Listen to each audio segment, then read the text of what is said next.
Good morning, students.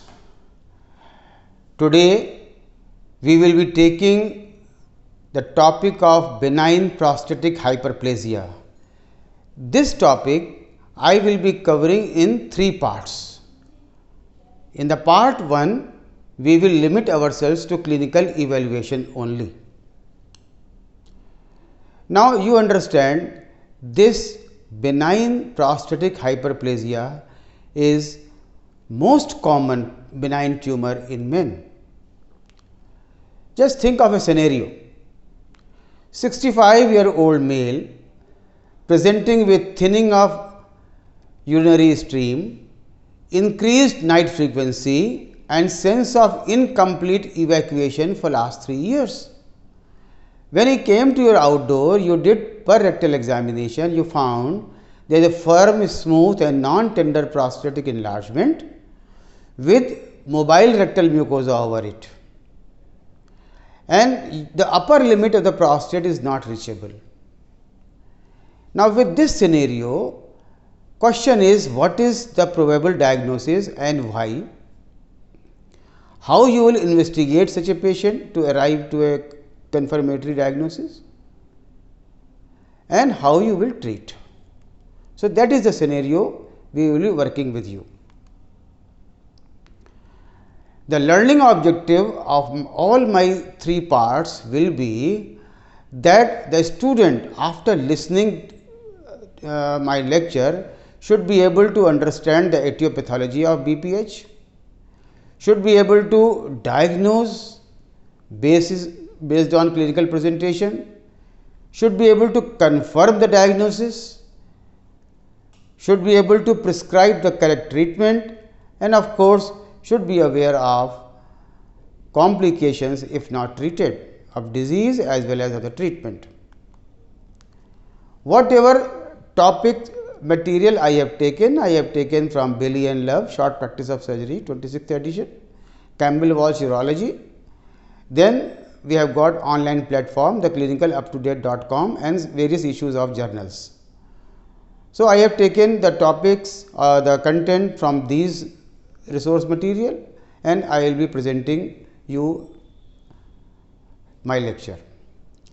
This lecture is divided into definition, etiology, incidence, pathogenesis or pathology, pathological effect on urinary system, clinical presentation, clinical evaluation, then complication of BPH, investigations, treatment again can be divided in medical and surgical. So, in part 1, we will limit ourselves up to clinical evaluation. Let us know what is the definition of BPH or benign prostatic hyperplasia. This is basically a clinical syndrome which includes basically three things, that is LUTS or the lower urinary tract symptoms, benign prostatic enlargement and bladder outlet obstruction. If you can see in the middle, the violet portion, if the obstruction combines with symptom and combines with the enlargement, then it makes a syndrome of BPH. That means, to define BPH, we should have all three components. Single component is not going to diagnose the BPH, and all these components we can determine through our investigations, clinical and clinical evaluations. Now, let us understand what is the basic pathophysiology in BPH. You see, the testosterone is converted to dihydrotestosterone with the help of enzyme 5-alpha reductase, and this dihydrotestosterone, that is the DHT, within the prostatic cell, this accumulates over there, and the high level of DHT that leads to growth of prostatic cells. That is hyperplasia, basically due to increased level of testosterone or because of the hormone testosterone. which is converted to dihydrotestosterone in presence of 5-alpha reductase enzyme. The factors responsible for BPH are, of course, the aging. As the patient or the person ages, like graying of hairs, there is enlargement of prostate or the BPH symptoms. And then the functional testes. It has been seen that if a person is castrated, then the prostatic size shrinks, or if the person does not have testes right from very beginning because of the testicular atrophy, then the person will not have BPH. So, that is how it is related to aging and functional testes. As far as etiology is concerned, it is not very clear, it is multifactorial, and few of the factors they are held responsible for this. Number one is genetic. It has been claimed that it is an autosomal dominant type of disease, and it has been seen that in the first degree relatives they are affected more, and incidence of prostatic surgery increases to up to 50% in first degree relative below 60 years. Suppose the father is affected, then the son may have BPH and may need undergo the treatment. Then the next is the change in hormonal balance due to aging. What happens? As patient ages, the level of testosterone decreases, but comparatively the level of estrogen increases. So, what happens? Now, if you compare the ratio of estrogen to testosterone, this increases, but this increased estrogen induces androgen receptors, and this androgen receptor, when they are induced, they become more sensitive to testosterone and they cause cell growth of the prostate. So, that is how in aging process, in spite of having low testosterone level, due to relatively increased estrogen level, the prostate enlarges. Then increased DHT, dihydrotestosterone. In spite of decreased testosterone level in the blood, the DHT level within the prostatic cell increases, and that is held responsible for proliferation of prostatic cells. Some scientists have told that there is reawakening or reinduction of primitive urogenital sinus mesenchyme, and it has been seen experimentally in vitro that this leads to BPH like tissue growth. Then certain growth factors like EGF, IGF, TGF, they play a role in the prostatic proliferation, and there is interaction between growth factors and the steroid hormones, and they make a balance, and when this balance disturbs, then there is development of more of the proliferation than death of the cells. So, all these factors they lead to BPH. There are few risk factors also. The risk factors like obesity, it has been seen that it is more common in the obese person. It has been told that in the fatty persons, the fat cells, they lead to more estrogen production, and because of that imbalance the prostatic enlargement occurs. And it has also been scientifically proven or seen that the persons who are taking more of the coffee, more than 4 cups a day, then they have more risk of developing BPH. The bachelor status. If person is not married, is not enjoying the married life, then also the incidence increases. In the lower socio-economic status, maybe due to dietary factor, maybe due to nutritional factor, not very clear, but it has been observed in the epidemiology that it is common in those situations, in those populations. Whenever the urine pH is more than 5, because of any reason, the incidence of the BPH increases. Then smoking has also been seen related to BPH. Why? The smoking leads to increased testosterone as well as increased estrogen, And again the same theory, the increased estrogen causes increased sensitivity of the androgen receptors, and that leads to prostatic enlargement. If you talk about the incidence, then in the post-mortem autopsy, it has been seen the histological BPH starts at the age of 35 years. Of course, it is not causing any symptom, but the histological features in the cells that has been seen right at the age of 35 years in autopsy specimens. Then epidemiologically it has been seen that patients or the persons who are aged between 41 years to 50 years, 20% of men will be having BPH. You see, this is such a common benign tumor of the men. And the 50% population of the age between 51 to 60 years, they are having BPH. And if you see the persons more than 80 years, then 90% of the population, they are having BPH. So, it is that common. Increases, the incidence is increased as the age increases. Again, it has been found that the symptomatic BPH means the BPH, though it is present, it is not causing you symptom, but the symptomatic BPH, men above 55 years, it is present in 25%. And if the persons are men, they are above 75% the population, 50% of the population will be having symptomatic BPH. That is why I told you this is the most common benign tumor in men. You just concentrate on this diagram, flow chart.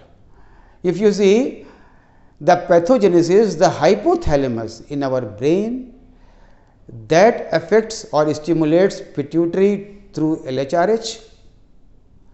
This pituitary affects testes as well as the adrenal through luteinizing hormone or LH or ACTH for the adrenal. These both testes and the adrenal, they produce testosterone.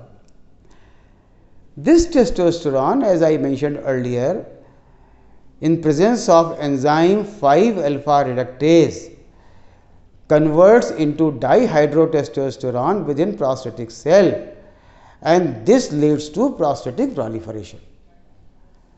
Once prostatic proliferation occurs, you find BPH, in which this is a syndrome of bladder outlet obstruction, benign prostatic enlargement, and lower urinary tract symptoms. See this flow chart carefully. This tells you what is the effect of BPH on our body. If you will go through my lecture of the stricture urethra, you will find almost the same pathophysiology, because whenever there is outflow obstruction of the urine, the changes will remain the same. Like whenever there is obstruction of the tract due to BPH, then the bladder wall will be hypertrophied, it will be thickened, and there will be trabeculae formation. See this detrusor muscle, whenever it hypertrophies, it forms strands, and you can see in the cystoscopy. And in between strands, if there is a mucosal herniation, that leads to saculations, we will see later. Then whenever there is a bladder muscle changes, it leads to altered sensitivity and contractility, and that we call as a detrusor instability. Because of that, we are having lower urinary tract symptom because of this detrusor instability. Then gradually as you can see in the diagram on the right side, the bladder wall thins out and the muscles, they are weakened, and patient may be having incomplete voiding because of the poor bladder function. You will be having residual urine, you will be having symptoms because of the incomplete voiding, and this may lead to either acute retention or the chronic retention or the sense of incomplete evacuation. Now about the pathology. Once we have understood the pathogenesis of the BPH, then the effect of BPH on our body, we need to understand about the pathology. In the prostate, if you see, there is central zone, there is a peripheral zone, and in between you have got transition zone. So, BPH first develops in periurethral transition zone, that you need to understand. As you can see in the diagram, very well shown the transition zone, as you can see the yellow part, and from this transition zone the BPH starts. It is basically hyperplastic process, that means the increased number of cells. It is not hypertrophic, it is not the increased size of the cells, it is basically increased number of cells. And in the prostate you have got fibrous tissue, you have got the epithelial tissue, you have got the acinar tissue, you have got the muscular tissue. Now, here you should understand that if the basically predominantly there is muscular tissue involvement, then this muscular tissue is responsive to alpha blockers, and alpha blockers will help these patients. If there is epithelial overgrowth, then this is responsive to 5 alpha reductase inhibitors, and the 5 ARI they are going to work in the treatment part. And if it is fibrous stromal hyperplasia, then these drugs will be ineffective, because neither there will be relaxation of the muscle, it is going to help, or nor there will be atrophy of the epithelial hyperplasia. So, that means now with this pathology you should understand that medical therapy will really depend upon which part of the prostate is hyperplastic. If you look into the components of the prostate, you have got two components, one is static and one is dynamic. Static means because the prostatic size has increased. Once the size has increased, then it is causing a mechanical obstruction. While because of the prostatic muscle or because of the periurethral muscle, the smooth muscle, the bladder tone, the neck of the bladder, then there is these muscles they contract, and once they are contracting they will narrow the passage, and once they are relaxing they will widen the passage. So, there is a dynamic component as well as a static component. Now, in this flow chart you can clearly see that what could be the pathophysiological effect, and again I told you that this remains the same. If you will talk about the bladder, in the bladder you will have detrusor hypertrophy because of the increased bladder pressure. The bladder has to act more, there will be hypertrophy of the detrusor muscle, and this hypertrophy can be seen as a trabeculations, as strands, and in between strands there may be mucosal prolapse, that is the pseudo diverticulate formation, saccule and diverticuli formation. So, that is, and bladder will become unstable physiologically. Then if you go up in the ureter, what will happen? The ureter on the both the sides they will dilate and you will have hydroureter. And when you see the kidney on the right side in the flow chart, you can see the kidney, as I have told you in the structure urethra, because of the hydronephrosis there will be a pressure on the renal cortex, and the cortex will be thinned out, and there are the arcuate arteries, they will be compressed, there will be ischemia, and because of the ischemia the cortical atrophy will occur, and because of the cortical atrophy the GFR, that is the glomerular filtration rate, will decrease. This leads to renal insufficiency and to renal failure, the chronic renal failure. That is how the prostate becomes complicated if it is left without treatment. You can see in this diagram which has been taken from the books, that the diagram clearly shows on the left side you can see the upper one is the cystoscopic view, and where you can see the trabeculae as well as the formation of saccules.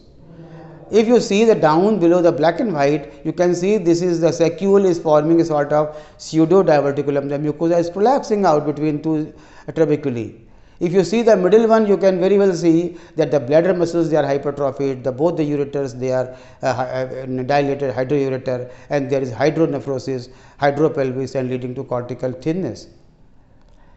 Then on the downside, the black and white, you can see that initially the bladder muscle is hypertrophied, as you can see, and then gradually formation of trabeculations or formation of diverticuli, and then on the extreme right you can see that yes, this is the thinning of the bladder muscles. All these changes do occur in benign prostatic hyperplasia. Now we come to the clinical presentation. The clinical presentation is divided in two categories, the obstructive symptom and irritative symptom. Obstructive symptom means due to obstruction within the urinary tract, and the irritative symptom basically occurs secondary to obstruction. Whenever there is obstruction, because of that obstruction there are secondary changes, as you have seen, there is a bladder instability or there is a residual amount of urine which is being there and it is causing symptom, the irritative symptom. So we will come one by one. The hesitancy. Hesitancy means patient takes time to start the act of micturition. Normally, whenever the normal person goes, as soon as the person goes into the washroom, immediately starts the act of micturition. But the patient with the prostate, they take some time to start the act of micturition because they need more, because the obstruction is there. So the bladder takes more time to overcome that obstruction. That is what the hesitancy is. Then the intermittency means patient is not able to void urine in one go. Patient voids, the bladder muscles, they get tired, and then again the urine is held. Again bladder muscle pushes, again the urine is passed. So that means the urine is passed intermittently, not in one go. Of course, because of the obstruction, there will be thinning of stream, that is the weak stream, that is very well understandable. And then because of the obstruction, the urine crosses the bladder neck, the sphincter, and then once the patient passes the urine, has completed the process of the micturition, then again there will be post void dribbling. Again that is what is known as terminal dribbling or the post void dribbling, that is a feature of obstructive urinary symptom. Bladder has worked to its full efficiency, but was not able to evacuate complete amount of urine. Some amount of urine remains within the bladder, and this leads to sense of incomplete evacuation. The patient says कि doctor साहब मैं गया था urine करने और urine करने के बाद भी जब मैं आया तो लगता कि कुछ पेशाब रुका हुआ है. So that sort of feeling, that is what is known as sense of incomplete evacuation. Then the irritative symptom, we have got nocturia, means increased nocturnal frequency. Normally a person over the age of 50 or 60 years gets up only once during night, but here the night frequency increases. Why? Because in the daytime what happens? Because of the cortical inhibition, cerebral cortex inhibits bladder to have the act of micturition.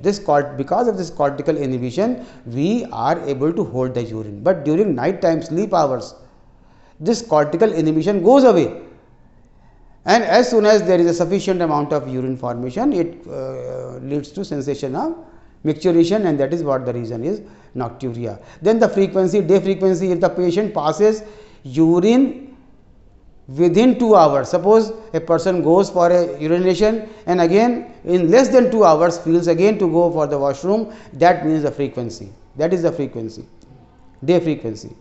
It is also known as pollakiuria. Then urgency, patient is not able to hold the urine, patient feels now patient does not have time.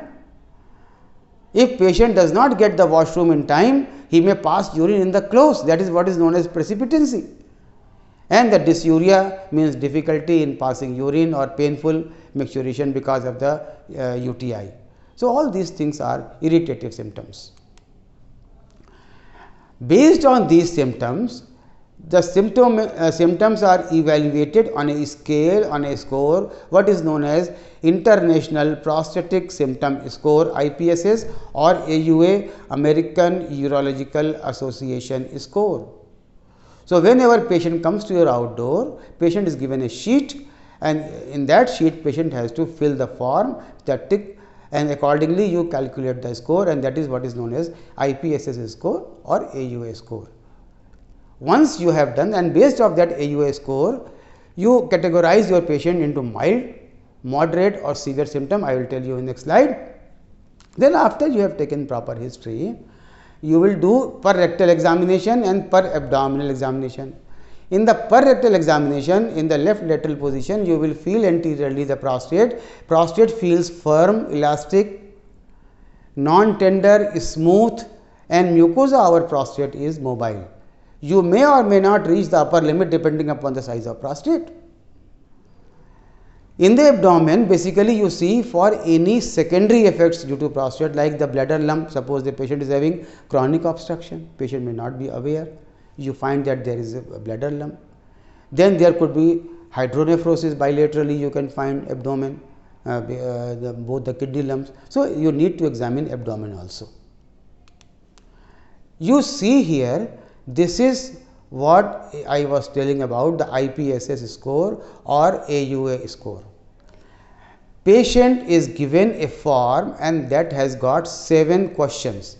The question number 1 tells you about the incomplete emptying, and you ask over the past month how often have you had sense of not emptying your bladder completely after finishing act of micturition. Now, if the patient says not at all, the score will be 0. If less than 1 in 5 times, that is 20%, score will be 1. If less than 50%, score will be 2. If approximately 50%, half, score will be 3. If it is more than 50%, score will be 4. If it is all the time, score will be 5. So similarly, you evaluate all 7 symptoms. That means about the frequency, if the patient was able, and you ask in the past 1 month.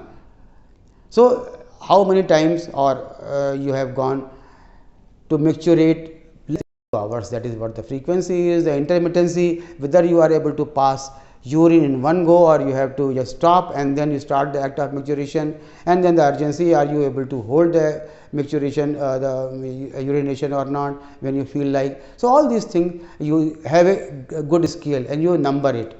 And similarly, about the weak stream, again the same question you ask about how many times you had weak stream after the with the act of micturition, and you give the number. And the straining, in over the past 1 month, how often you had to push or strain to begin the act of micturition, and accordingly you give a number from 0 to 5.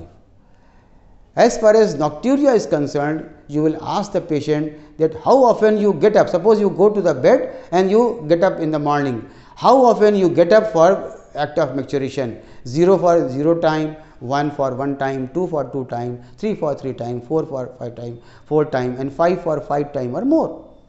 So you calculate, and then with these symptoms the maximum will be 35, 7, 5 ja 35, and minimum will be 0, correct. So based on that symptom, this symptom can be mild, moderate or severe. If the symptom score is 0 to 7, it is mild symptomatic. Accordingly, see, it is very important for you to understand, because based on this you need to treat the patient. Moderately symptomatic 8 to 19, and severely symptomatic it is 20 to 35. So that is our evaluation based on symptoms. So again, we need to see this scenario, that is 65-year-old male presenting with thinning of urinary stream, increased night frequency, and sense of incomplete evacuation for 3 years. Which one is obstructive and which one is irritative? Thinning of urinary stream will be obstructive. Increased night frequency will be irritative. Sense of incomplete evacuation will be obstructive. What could be the reasons of symptoms? Thinning of stream could be due to thinning of urinary passage. Then increased night frequency, I told you, because of the cortical inhibition and benign prostatic hyperplasia. You are having in the daytime, you are holding your urine, you are able to hold, but in the night you are not able to hold. Then what could be the etiological factors? Again, right from genetic up to the hormonal. Then there are certain risk factors. All these things you need to remember as far as the etiological part is concerned. Just try to recapitulate in your mind, and if you are not able to recollect, again go back and see the previous slides. Thank you very much. We will come with second part shortly, and in the second part we will cover up investigations and medical therapy.